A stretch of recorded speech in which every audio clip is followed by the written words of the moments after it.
things we don't solve, many things we don't lose. You think they be like highway?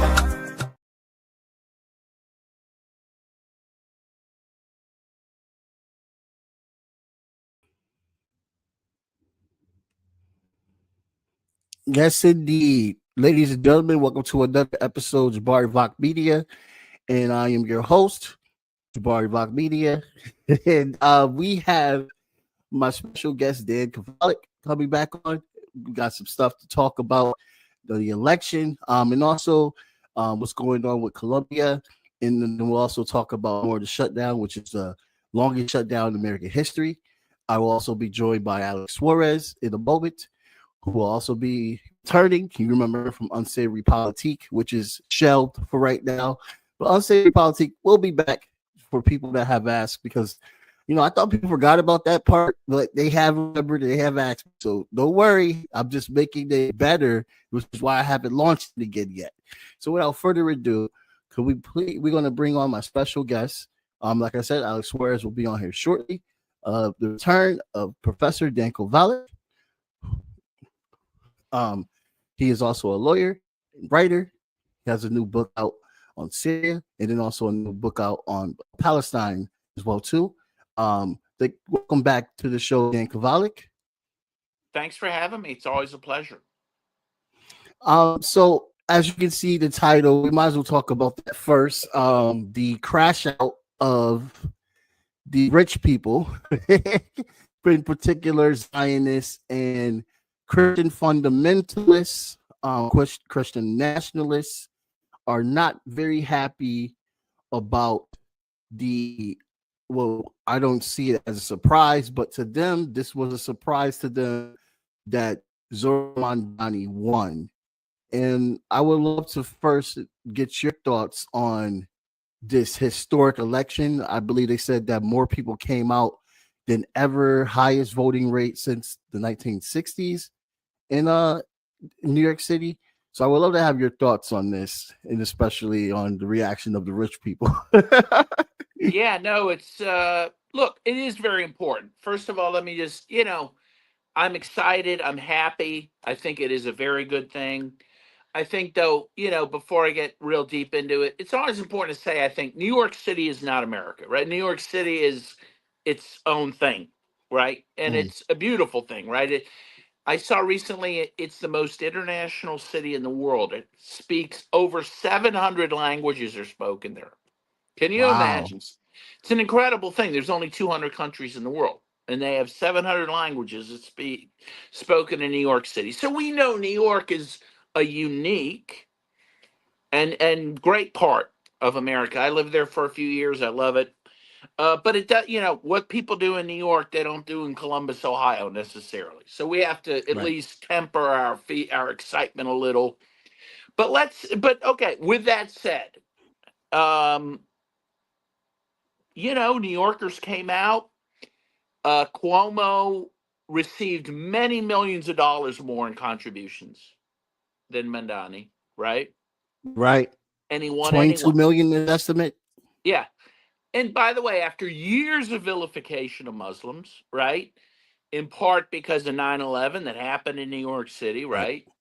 Right. Of course, the U.S. would go on and kill over 4 million Muslims in the world. That's according to Brown University, right?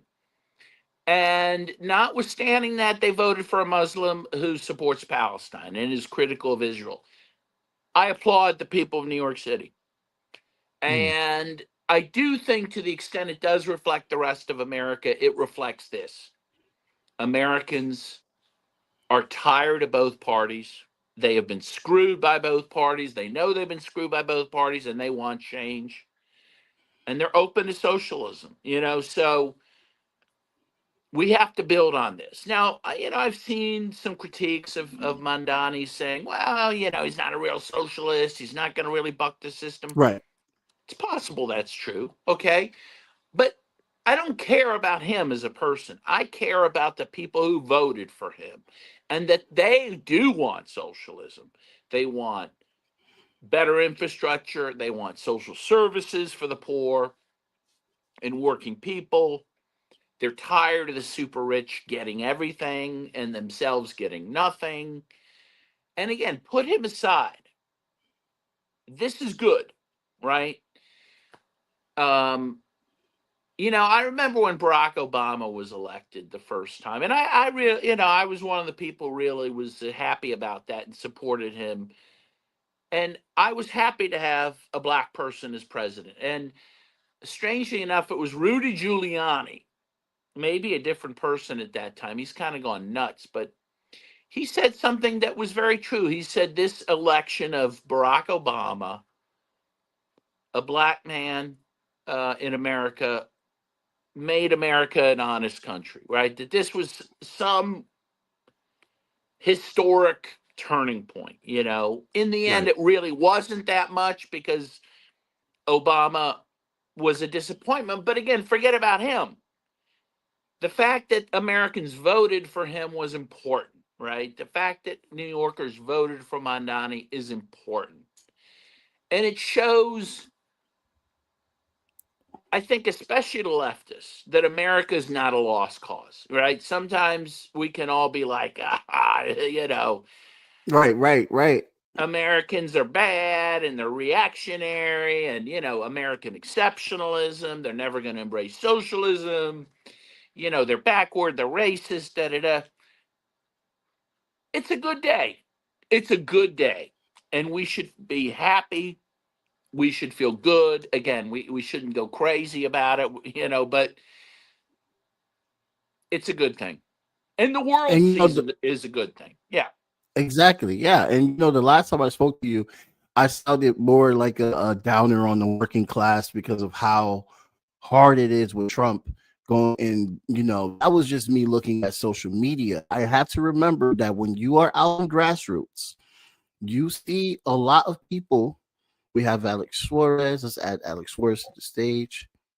Alex Suarez, former co-host of Unsavory Politique, historian, and also a writer and journalist as well too. He has a new article out on the Trump administration shutdown as well too. That's on Twitter. What I saw. Please check out that article. Good to see you, Alex Suarez. Thank you for having me. By the way, I never give them the legitimacy of calling them an administration. I always refer to it as the Trump regime. The regime. Yeah, well, they are. They Yes. are a motley crew of roads and whatnot. So Yeah, and we were saying that the working class is more left leaning than Kovalik. You're absolutely right. When you get to talk to them and you get to know the working class here in the United States, Especially in New they're not York, all right? lost causes. Well, yes, especially in New York. But yeah, not just in New York. I'll give you a little anecdote. I worked for the Steelworkers Union for 26 years as a lawyer, okay? And my district was District 8 for many years. District 8 is Appalachia. I had West Virginia. I had the Appalachian parts of Virginia, Maryland, Kentucky. I had all Kentucky, okay? And incredibly, they let me in my office in Pittsburgh. I had posters of Lenin and hammers and sickles and whatnot. And the local guys would come in with their T-shirts with the eagles on them and the tattoos and Harley Davidson, and they were very curious about my stuff and very interested in it. And very interestingly, in 2016, many of them supported Bernie Sanders for president. Now, ultimately, they would vote for Trump, but only because they felt screwed that that Bernie was screwed and that Clinton was put in, and they didn't understand why their union was saying vote for Clinton. Well, these are parts of the countries that the Democrats abandoned long ago. Yes, and So they know that. And they yeah, know yeah. that Clinton screwed them with NAFTA and other things. In any case, I point this out to people that these are not the fact that they end up voting for Trump. If you met them after that, you'd say, oh, you're a Trump or you're MAGA. But they're not irredeemable. They're smart people who, again, if given a choice, had they been given the choice of a Bernie Sanders, would have voted for him. So We can't forget those people. We need those people, right? Right. If we don't get those people in the tent, we will never build a more just society. So I want to say that the other anecdote I give her, my mom, who does live in Ohio, and she's been a right winger for pretty much, well, certainly all my life. She said the last Democrat she voted for was John F. Kennedy. Okay, my dad never voted for any Democrat, right? And they're big Trumpers and all, but my mom in recent years has really changed a lot. She's really down on Trump. She's very upset about what's happening in Gaza. I mean, that's right. That's an incredible thing. She thought Israel was always the good guys, but that's what she was told, and she doesn't believe that anymore. And she doesn't like the ICE repression. The point is,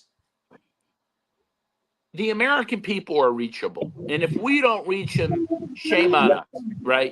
And I do Right. think the election in New York City is at least to give us hope in that regard. So that's my thoughts on that, you know.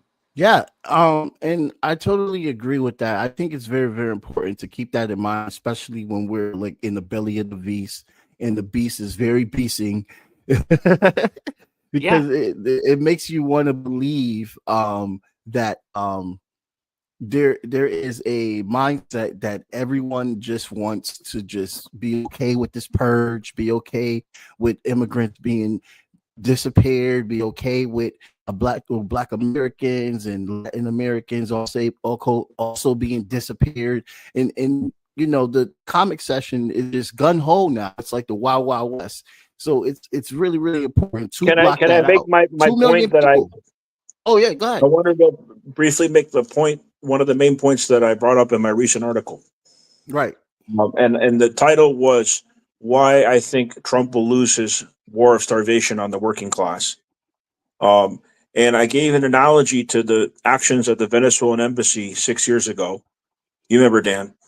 And at the time, I made two predictions. One is I said, well, Trump just got away with starving U.S. citizens in a building, right? That's what happened. They had a siege that the Trump regime was implementing at the Venezuelan embassy, trying to starve out American citizens, including great activists like the late Kevin Z's. And when I saw Trump got away with that, and I saw the little media attention that was there, even when Jesse Jackson showed up, you know, they didn't get enough attention. I said, well, Trump's going to do it again.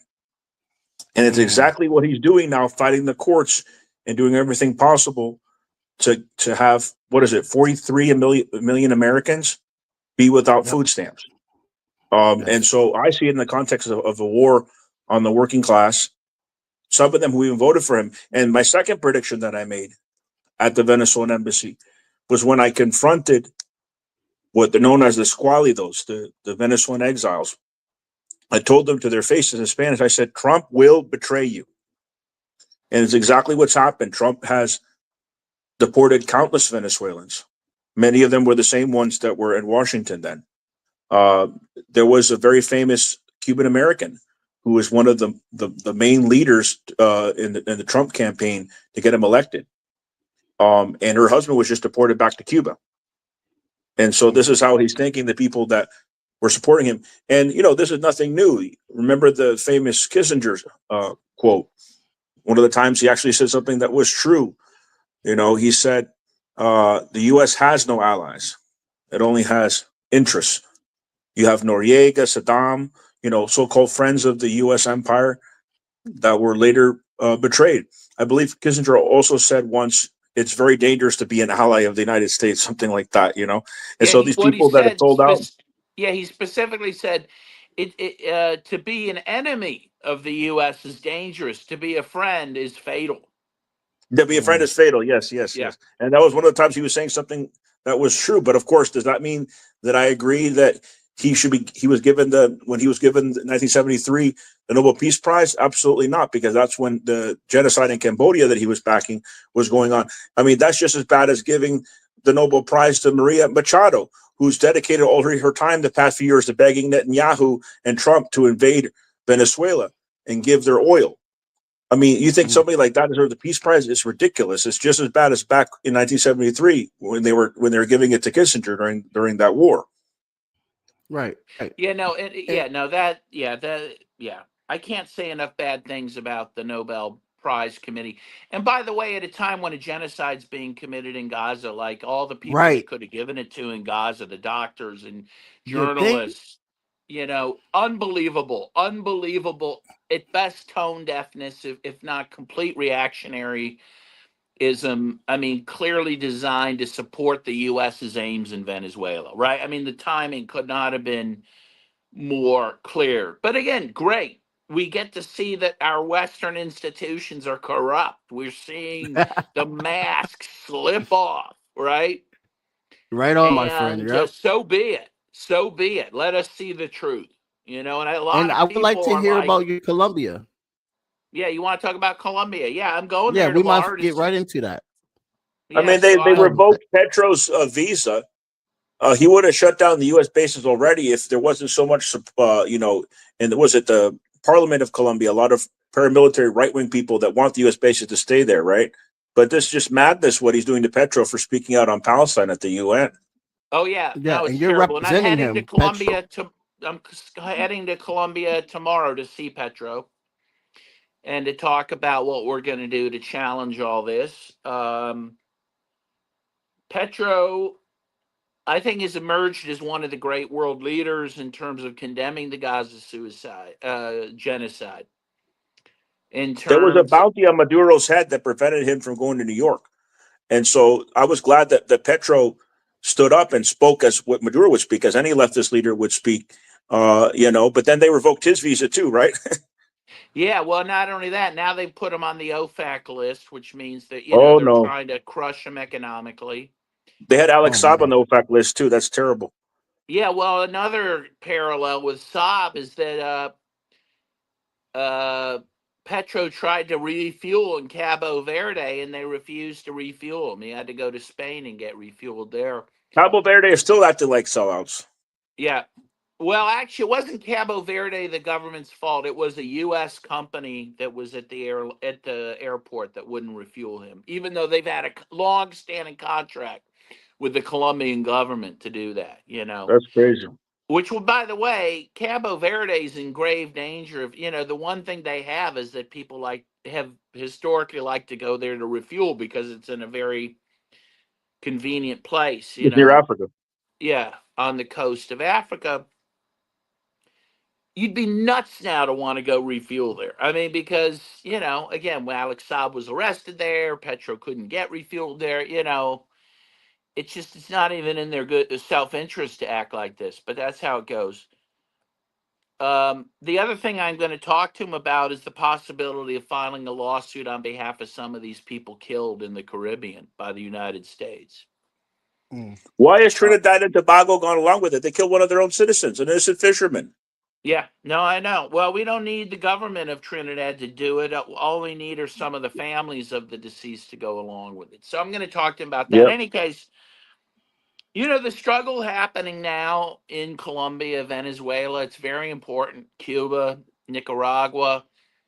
These are countries now really under attack by the United States. This is, these murders of 61 people so far in the Caribbean and now the Pacific. That now Pete Hegseth has admitted he doesn't even know who they are. Okay. Wow. And of course, none of them were Ecuadorian, right? Because that's where the real drugs are coming through. That's Noboa's true. banana company with the full backing of Trump, of course. Yeah. They're just murdering people. The idea that you can just blow up a boat with people on it for allegedly trafficking in drugs when you don't even know who they are. And as I point out to people, even if you went through the process that you should have, arresting people, trying them, convicting them, none of them would even get the death penalty. That's not a capital crime. And they also sent back to their countries the survivors of these attacks because they knew they were fishermen. Because they got nothing on them, because they couldn't charge them, because they got nothing on them. It's an incredible thing. And that the U.S. press isn't going crazy about it. The U.S. press has completely abdicated its role. as They're the justifying an intervention in Venezuela. That's what they're doing. of It's like course. Iraq And on all what over again. basis? On what basis? What has Venezuela ever done to us? Right? There I is mean, no that's the fentanyl. There is first. no fentanyl in Venezuela. Yeah, that's the first question. What has Venezuela ever done to us?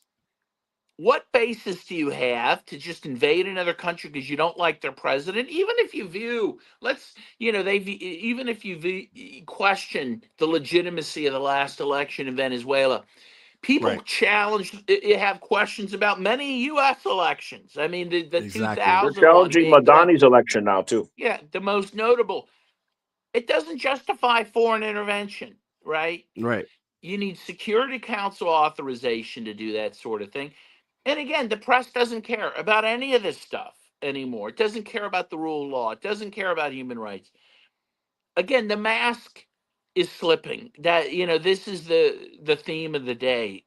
The Western mask is slipped. There is You know what? no It really started to slip, pretense. Dan. It started to slip when Julian Assange's colleagues, other so-called journalists, were silent for years while he was being persecuted. Yeah, I It wasn't agree until the that very was. end that they started to speak out. Yeah, and so that just really showed the level of the Western press of how willing they were to sell out with the imperialists, with war criminals. Yeah, and even, I try to remind people also, as bad as it is what Trump's doing, incinerating these people in these boats, we have to remind people Trump, Obama really liked to bomb people, and he really seemed to like to bomb wedding parties. The droner in chief, right? A lot Yeah, of wedding in parties in places Pakistan. like Yemen, even killed Yep, 2 U.S. citizens. And again, the press father and yawned son. at that. The problem is there hasn't been enough resistance to these things over the years. Mm, And Trump mm, is kind of the logical I'll be the right back. logical extreme of all gotcha. this. Yeah, I totally agree. And he's the only like I like how you bring up we'll bring Alex Suarez back on as soon as he come back. I like how you bring up the comparison of what Obama was doing as well too, because it shows that this is what this system that we have just allow for our commander in chiefs to do.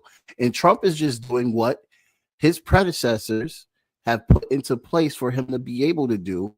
And then he's trying to challenge it even more with just using these. I'm not a lawyer, but I spoke to labor lawyer Peter Gosselin, who was also a socialist, and he's saying he's using these terms: insurrection. He's using these terms: invasion, and he has his legal team going off insurrection and invasion terms so they can be able to do ICE and do National Guard invasions within our I country call them into ICE-Gestapo because they're the modern Gestapo.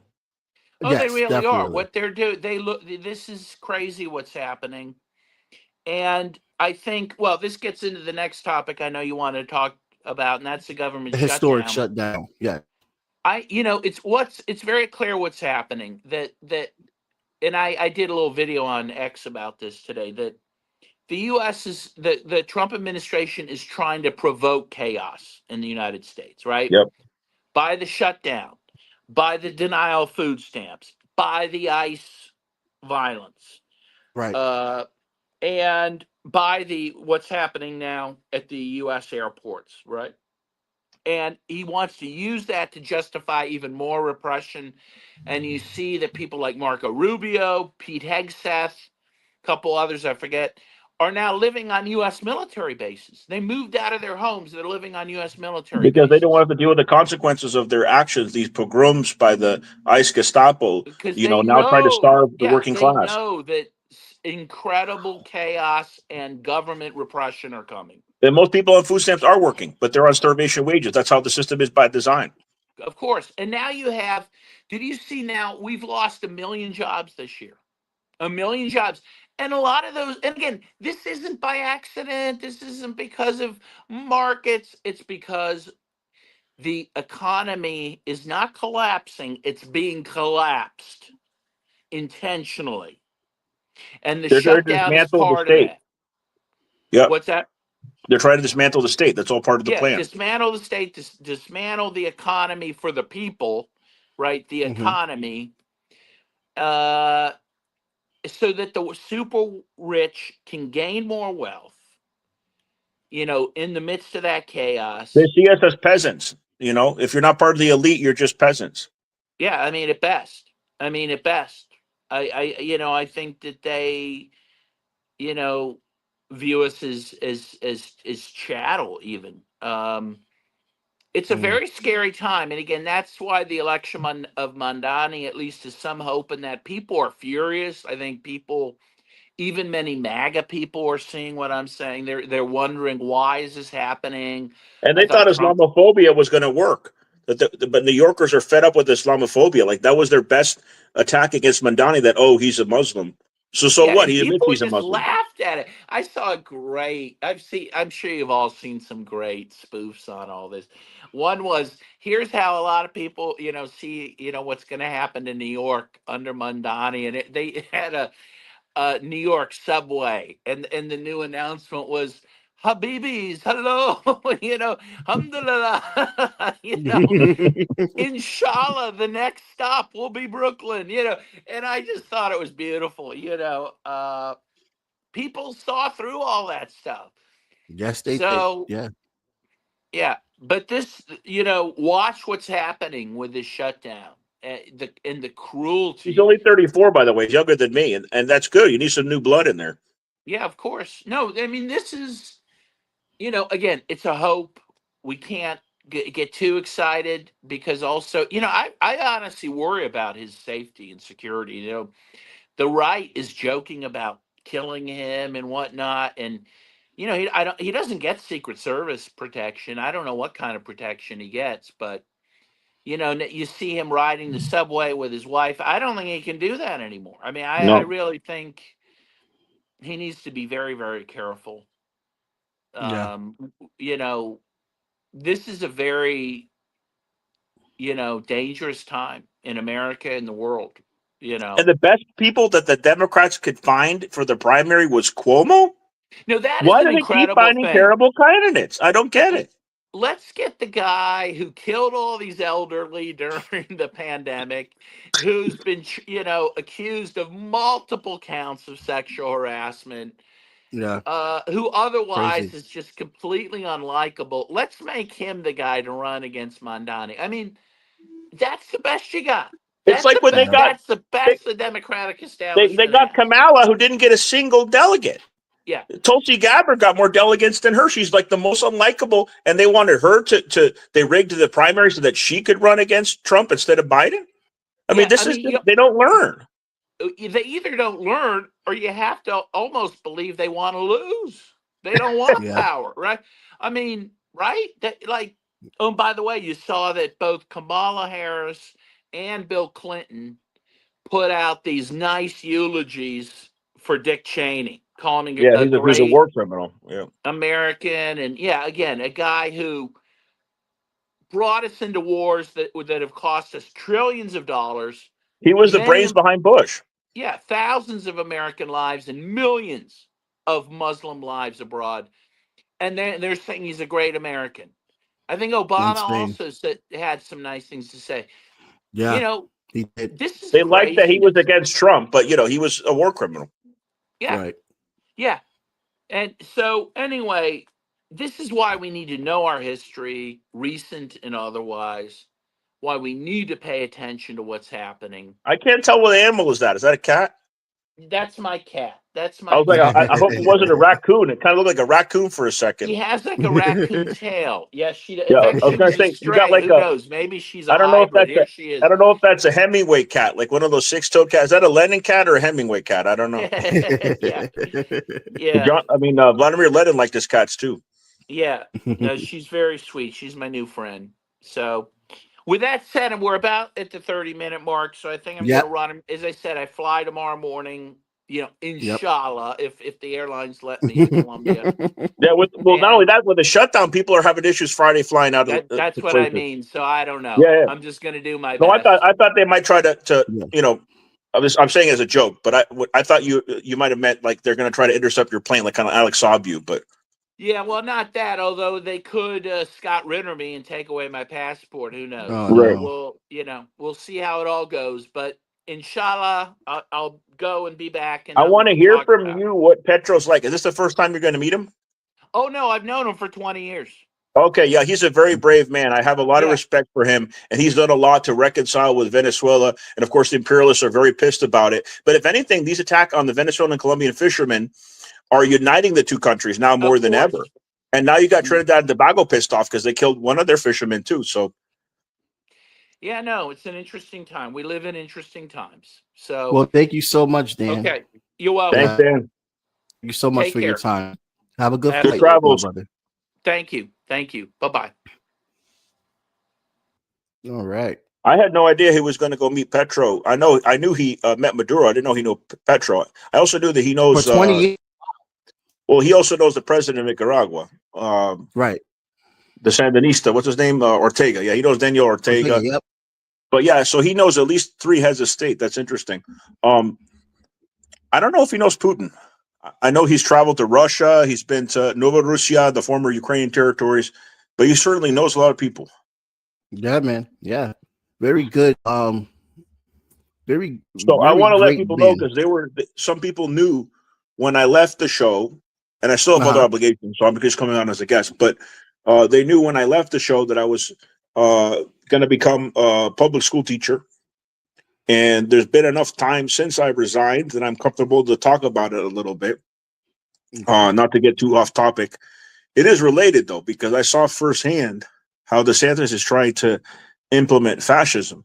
I thought that he just did that with the social sciences, right? Because I wasn't going to be a social science teacher, even though I had a historian background and could, because I would have felt like a sellout. And a lot of teachers in Florida quit after he implemented those policies.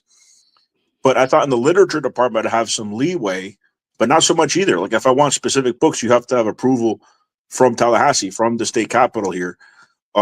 So, you know, it continues on. But the main reason why I resigned was not so much politics, although I was considering that as well. But I was, rebelling as best I could to still teach the students certain things, behind the scenes. But because of family obligations and the job taking much longer than I thought it was, where they make you stay at the school for trainings and stuff, and the distance of where the school was. So I might pursue being an educator down the line, but I'm taking a break from that work, so I have more free time for my writing and to come on shows again. But all during that time, I had a different profile picture on my Twitter. I wasn't appearing on shows. It wasn't until after I stopped working there a few weeks ago that I went on our comrade Zach's show and now your show. So I feel comfortable to do that. But I'm glad that the timing was when Dan was on as well. I have a lot of respect for him. I was with him in Venezuela, and I'm glad he's going to go to Colombia. The Colombian leadership is very inspiring, although there's a lot of people that are threatening Petro's life too, just like potentially people could be threatening Mandani's life, although I certainly think Petro's to the left of Mandani. I would like Mandani to talk more about Latin American socialism, but maybe doesn't want to be associated with it. I would say Mandani is a progressive who has so much socialistic, but he's a far better alternative than the other two candidates, or just different versions of fascism, really. So hopefully he could do something for the working class of New York City. He made comments about Venezuela and Cuba already. Well, didn't he say something disparaging about them to the DSA? Yeah, he That's did. too bad. Yeah, and I know DSA members that don't even agree with him, so I don't understand why that is still a thing within the DSA. Well, there was DSA members that refused to rescind their endorsement of AOC when she abstained from the vote on the Iron Dome for the Israelis to continue their genocide. So there's some people in the DSA that, they don't mind that they're keeping the endorsement of somebody who's selling out. So I would say Mandani certainly to the left of AOC, but he said some things that were disparaging. Right. And so what? And also, what do you think? What do you think? Because we have other socialist candidates that are on other ballots that are working to become a part of the government, and we know it's going to. Well, my article didn't touch on electoralism. My article didn't touch on electoralism at all, and I was expecting Cuomo to win. So I was not, having a lot of. I didn't say that, but I was expecting it to be close and probably Cuomo to win. And so, there's some hope for electoralism, which is a more peaceful method than militancy. But at the same time, Mandani could be assassinated. Mandani could be pressured to sell out, and then ends up selling out. And then we have to go a movement, a different route. And really, it's not that I'm opposed to nonviolence, but I don't put it on the pedestal like I did 15 years ago around Occupy, because why put nonviolence on the pedestal? It's just not working. Do I respect people that only want to do nonviolent methods? Yes. Do I agree with them? No. Because look at the flotilla. Look at the latest flotilla efforts. If they had an armed navy that stood up to Israel, they would have been successful. But all those countries backed off by the time they got to the shores of Gaza. And then what happened this time? You had the number 3, I can't think of his name, but like the number 3 in the Netanyahu regime that oversaw a beating of Greta Thunberg. Yeah, they were really brutal with her this time because she was there a second time. She was there a few months ago as well. And so, they beat the activists, they beat Greta Thunberg, and they weren't successful. They took all the supplies from them. So, is nonviolence going to continue to work when you have the evils of Zionism and brutality like that and imperialism? No, we have to consider other methods as well. We can't just rely on electoralism either. That was being discussed in the article. We need to have a militant option, maybe. Right. We're going to have to defend ourselves. Yes. I definitely believe that there will come a time that we would definitely have to defend ourselves against this regime because they are already putting on many pressures they can violently here and abroad. So I'm fearful of that happening. By the way, I refuse to call it theft or rioting. If the food stamps is continuing to be used as a weapon of starvation, a weapon of war on the working class, and people end up responding by so-called riots or so-called looting or so-called theft of Walmart or some other corporation, honestly, I don't give a crap. If somebody wants to go and feed their families and put a mask on, more power to them, man, because that is just them responding to the criminality of the state, who are the real criminals, that they're going to dismantle the state in this way. The imperialists are the ones that are the real criminals in this situation. Not the people. Yeah, man. Totally agree. Well, since I got you here, we got a few more minutes. I would call it economic justice. I would not call looting. If it comes to that, it's economic justice. Oh, hell yeah. It's economic justice. I want to ask you real quick. We got a few minutes left because I have a freaking call soon. Nigeria. Did you hear about that? So Nigeria is actually the number 1 country in Africa for oil supply. So just like Venezuela is number 1 for oil supply and reserves in the world, Nigeria is the number 1 African country with oil and gas supply. So do you think it's coincidence that Trump realized that Russia was going to back Venezuela and backed off on his threats to invade it, and now he has a scope on Nigeria? He really thinks he cares about human rights of the Christian population there? He cares about extracting Nigerian oil or using the threat of war to pressure the regime there. But no matter how much you pressure somebody like Maduro or Petro, they're revolutionaries, and they're willing to die for the people that come from a long line of people that were liberators of South America, that expelled the Spanish imperialists, and that are now dealing with the U.S. empire of today. Right, and we're not defending Nigerians' government, by the way, neither. They are problematic. No, I think they're probably going to capitulate to Trump. No, they're not revolutionaries at all. Right. They're revolutionaries in Nigeria, but they're not part of the government. Right. Yeah, the Nigerian government is not a government that we back, but they do not deserve to be invaded over lies. Absolutely. More Muslim people, when you look, are being murdered. There's a land dispute between the indigenous Fulani people. There's a lot of complications that are going on within Nigeria that Americans do not understand. And him just simplifying to being a Christian genocide when there's no evidence whatsoever that going on is just some whitewash colonial imperialist excuse for more. You know where there's a Christian genocide? In Lebanon and Palestine. You know how many churches the Israelis in recent months have wiped out? Even using snipers to kill nuns, when the Pope at the time, who wasn't such a sellout like the current one, was calling, Zionist terrorism, targeting Greek Orthodox Christians and Catholics alike. If anybody's persecuting Christians in recent months and wiping them out, it's the Israelis. But of course, Trump supports that because he doesn't care about Christianity. He cares about power. And he will sell out to the Zionists or whoever else he needs to sell out to continue his addiction to power. And we need to call that out more on social media, because there are literally Christian homes in the West Bank, Christian settlements, not settlements, but Christian villages, historic Christian villages that have been wiped out. There are Christian churches in Syria too, with Israeli U.S. backing. So Jelani has gone after people. Would talk about the not the Kurds, the they're related to the Shia, the Alawite. They're talking about the Alawite persecution, Assad's people, and that's legitimate. They are being persecuted. But Exactly. Jelani's going after Christians as well. But the Christians of the West are silent because they're using Jelani to wipe out the remnants of socialism that was part of Assad's government. So yeah, exactly. And secularism. people have to pay attention more, man, because you can easily just believe this lie just because you're a Christian. And the Western Christians do not care about anyone that's not Western Christians. I know there's Nigerians in Nigeria that are Christian that feels that they are in the spectrum. No, you're not. No, you're not. Like, I need people of color to fully understand this. Just because you're Christian does not mean that you are a part of the Western Christianity. You're not. They don't even consider my parents who are Christian a part of them. It's all about white Christian nationalism. And they are using your relation to Christianity to empower their white Christian nationalism.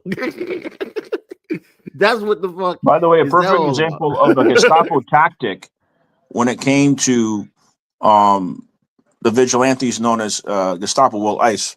It's a Gestapo tactic, and a lot of them call themselves Christians as well. Is they literally came into a neighborhood, a black neighborhood in Chicago, to an apartment complex. And they brought 2 vans.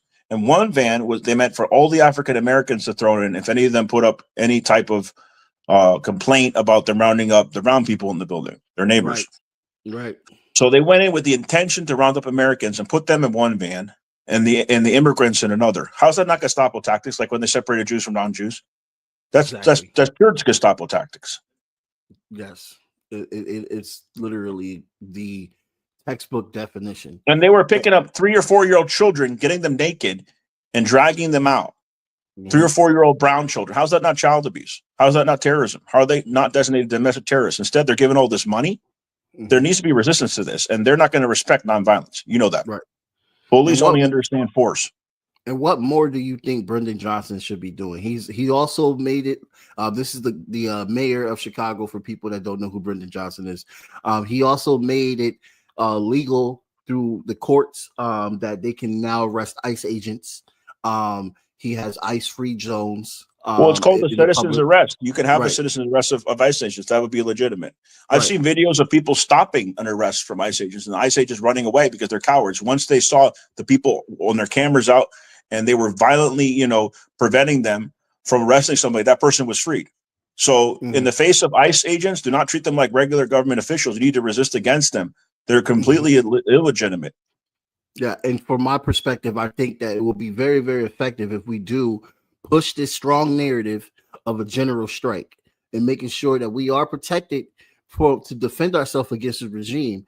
But we should be pushing this narrative for a nationwide general strike. That's one thing that Brendan Johnson brought up in his speech at the No Kings rally. And I think that is very, very important to keep talking about general striking because they can't force us if we take the labor away. By the way, I'm not saying the police are much better, right? Because you see the police and the sheriffs going along with ICE. They're one and the same. ICE just makes it more obvious. Right. And we have to be mindful of that because I know Brendan Johnson has mentioned that he's using his police to not answer calls to ICE, but still don't trust the police guys out there in Chicago. Well, also there's corrupt sheriffs that will go against their own mayor to go along with ICE. Exactly. So we got to be mindful of that. And I think there's a lot of good things I'm hearing about with Chicago. And I hope that with Mondani that it will reciprocate as well, too, with there being a very strong resistance towards ICE and the National Guard. But we'll just have to see. Trump has 2 months to figure out what he's going to do with Mondani. That's what scares me. He's not sworn. By the way, I want to know what Mondani's got on Cuomo because Cuomo's defeat speech was saying, let's help Mondani, let's leave him alone, And then Silva, the Republican, because Cuomo ran as an independent, was like, he better not implement socialism in the city, But Cuomo would give a very gentleman speech. Like, he's thinking, please, that dirt you got on me, they didn't reveal in the campaign. Don't do it. I'm not going to bother you. I promise. Like, that's kind of like the message I got from Cuomo because he probably got even more dirt on the son of a bitch. I know, right? Like I expected Cuomo to go on his little pro oligarch rant. No, now that Mandani's got the power, he's like, oh, please, I'm going to support you. I promise. It was very interesting. But, Curtis Seward, man, like. By the way, Robert De Niro, I don't have a lot of respect for him politically. I respect him as an actor. But a lot of people were praising Robert De Niro for standing up to Trump. Robert De Niro supported Cuomo. I mean, he didn't attack Mandani, but he supported Cuomo. He actually wanted to play Cuomo in a movie about how Cuomo handled COVID, making him the hero. Even though Cuomo, and it came out in the mayoral debate, was putting elders, I mean, Dan mentioned it, in nursing homes during COVID, spraying the disease. And the governor of, who's still the governor of California, Newsom, did the same thing. How these guys could still be entering politics, I have no idea. It's absolutely ridiculous, Dan. And this is why, Dan, this is Alex. This is why, I don't know why I just called you Dan. Anyway, this is Hey, I don't mind being called Dan. He's a great comrade. This is why that we have to remind people, because people get amnesia and stuff, and it's not because they selective amnesia. You know what I mean? Yeah, it's they got a lot going on, so sometimes they forget. But I think it's very, very, very important. It's very, very important to remind people about this shit, because people will forget. And I like that Mandani reminded the New Yorkers who the hell Cuomo was, because these people have to be reminded 24/7 on what this system allows. The Democrats hasn't learned anything. That's what I'm going to say. By the way, it was smart for him to go on the offensive instead of the defensive, because what he could have said is, I was a city assemblyman. I've worked. Right. He said, who are you to say whether I've worked or not? Exactly. When you had all these people accuse you of all these things, like that was very brave and intelligent of him. So I like that Cuomo was exposed in those debates. And it's just so ridiculous how they just keep saying black and brown people, we don't work enough, we don't work hard enough, we don't have experience in anything. They use that so much. It's such an excuse. And the guy's only 34 years old, and he became a city assemblyman. That's an accomplishment. Exactly. He's young. They're fearful of someone that young. So people got to just stay focused, stay vigilant. By the way, Fidel and Che were in their early 30s when they took over in Cuba. That was a revolution of young people. A lot of times, things change when you have young blood involved. Yep. Well, Alex, man, I want to thank you so much for coming back on the show. And that was really great to have you and Dan Kovalik together and catching up and talking about what's real, because this is what we have here for the show, guys. Real conversations, real historians, real journalists, real lawyers on here to talk for the working class, real organizers. Real educators, because Dan is an educator too. Remember that. He's a professor. Yep. Former from Pittsburgh.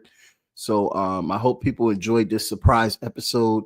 By the time this comes out, please watch the new episode tomorrow. This is dropping today. Happy Thursday. Have a good night. Feel free to put a promo out. Doesn't matter, because this is not live. This is recorded. So, maybe there's time to put a promo out. But I'll be happy to be alongside you and Dan in that promo. And let's continue on in the struggle, brother. Keep in touch. Yep. Have a good day, Alex, and everybody have a I got a statement. No, I'm just kidding. I was going to read an hour-long statement, right? Extend the whole show like I used to. No, it wasn't that long. Now you had great statements, though, but I got a statement under my sleeve. Oh, sorry. Have a good night, brother. Blank period, yeah. On my black, brown, and indigenous. Gotta holler if you really feeling this. Gotta holler if you really real enough. Other rappers is delirious. Yeah, it's really that serious. Better holler if you really feeling me. I gotta keep it 100, ayy. If you don't like it, then fuck it, ayy. We gonna win in the end, yeah, we gonna live in abundance. I gotta keep it 100, ayy. If you don't like it, then fuck it, ayy. We gonna win in the end, yeah, we gonna. I gotta keep it 100. We gotta stop all the stunting. You know we coming from nothing. Yo, you talking about money, you bluffing. We gotta do something different. We gotta change how we live in. We gotta do better for women. We gotta do better for children. We gotta listen to victims, whether Jewish or Muslim or Christian. It doesn't matter your religion. You gotta stand against the system, or else you just another villain. How you just sitting there chilling?